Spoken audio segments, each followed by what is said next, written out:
बहुत सामान्य समस्या हम सबके जीवन में यदा कदा आती रहती है, जिससे शायद ही कोई अछूता रहा हो पूरे संसार में। वह है सर्दी, जुकाम या खांसी। तो इसके मूल में कई बार बाहर के या भीतर के कई कारण संभव हो सकते हैं। कई बार बाहर का एटमॉस्फेयर, बाहर का वातावरण आपको यदि सूट नहीं कर रहा तो आप खांसी में चले जाओगे, सर्दी में चले जाओगे या जुकाम में चले जाओगे।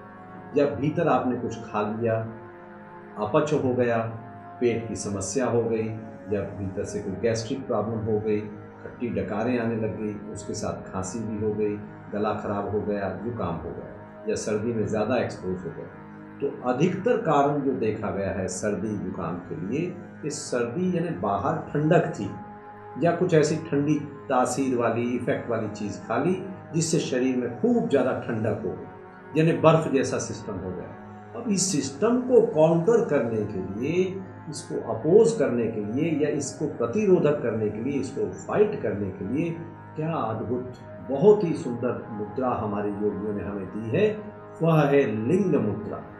और यह लिंग मुद्रा जो है, इस प्रकार से जब हम करते हैं इस लिंग मुद्रा को, इसका विवरण हमने पहले भी दिया है कहीं, इसमें अग्नि तत्व बढ़ना शुरू हो जाता है शरीर में, आपके शरीर में हीट बढ़ना शुरू हो जाएगी। इस मुद्रा को आपने कई बार देखा होगा, कई बार टेलीविज़न पर, कि जहाँ ठिठुरते हुए कड़ाके की ठंड पड़ती है, वहाँ कई गरीब लोग ऐसे बैठे होते हैं। वह स्वभावतः ऐसे जब बैठे तो इस शरीर के भीतर की अग्नि तत्व जो है वो जागृत होने लगती है।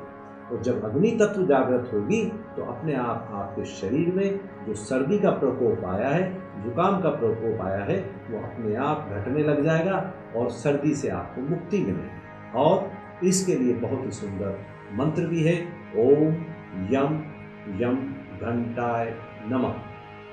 ओम यम यम घंटाभ्यम नमः। मंत्र को फिर से सुने, ओम यम यम घंटाभ्यम नमः। अब इसमें 3 महत्वपूर्ण शब्द हैं। ओम, जिससे हम बहुत अच्छे से अपने आप को जानने का प्रयास करते हैं। यम यम, जब आप इसको अंदर इसको उच्चारण करते हैं तो आपके भीतर यहाँ की जो नर्व्स हैं ये इफेक्ट होती हैं, वाइब्रेशन करती हैं। इस मंत्र का उच्चारण थोड़ा जोर से करना होगा, क्योंकि यह आपके नर्व जो नेज़ल एरिया है, आपका ब्रेन का एरिया है, आपके कंठ का एरिया है, इसको हमें वाइब्रेशन से जागृत करना है। घंटाभ्यम नमः। घंटा, जैसे हम मंदिर में जाते हैं एक टंकार की आवाज़ आती है, वो टंकार की आवाज़ जो है आपके भीतर के बैक्टीरिया को, आपके भीतर की नेगेटिविटी को, आपके भीतर की सुस्ती को, आपके भीतर की जो कुछ भी लेजीनेस है, क्रेजीनेस है, उसको तुरंत बाहर फेंकती है, उसको जागृत कर। जहाँ जो भीतर से आवाज़ आपकी भी जागृत हो जाती है जैसे ही बाहर का घंटा बजता है। तो मंदिर का घंटा यह प्रतीक है कि आपके भीतर जो भी नेगेटिविटीज़ हैं, जो भी आपकी लेजीनेस है, उसको तुरंत आपको जगाकर हायर लेवल में, हायर एनर्जी में कनेक्ट कर।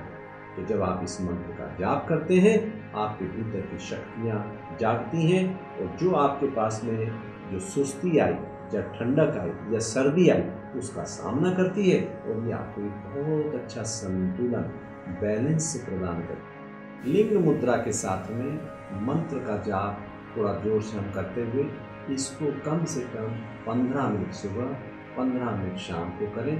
सुबह और शाम को करना है, दोपहर को नहीं करना। विशेषकर से जब आप सर्दी और खांसी से, जुकाम से पीड़ित हो, इसको पूरी प्रसन्नता से मस्तक को सीधा रख के करना है।